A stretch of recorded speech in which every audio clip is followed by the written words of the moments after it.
আসসালামু আলাইকুম। চলেন গাড়ির ভিতরে বসে গাড়ির ইতিহাস সম্পর্কে জেনে আসি।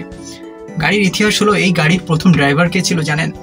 প্রথম সাইকেলের ড্রাইভার ছিল একজন মহিলা। সেটা ছিল 1880-র দশকে। নাম বের্তা বেঞ্জ। এবং তিনি ছিলেন কিন্তু আমাদের অনেকের পরিচিত কার্ল বেঞ্জের স্ত্রী। তিনি প্রথম গাড়ি আবিষ্কার করলেও গাড়ির প্রথম ড্রাইভার হতে পারেননি। গাড়ির প্রথম ড্রাইভার হয়েছিলেন তার স্ত্রী। 1885 সালে কার্ল বেঞ্জ কিন্তু প্রথম গাড়ি আবিষ্কার করেছিলেন।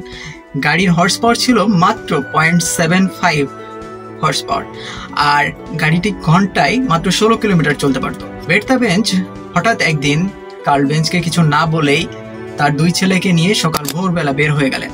তার মায়ের বাড়ি তার বাসা থেকে ছিল 106 কিলোমিটার দূরে। বের্তা বেঞ্জ কিন্তু রাস্তায় দুইবার সমস্যায় পড়েছিলেন। একবার তার ফুয়েল শেষ হয়ে যায়, আরেকবার তার ব্রেক নষ্ট হয়ে যায়।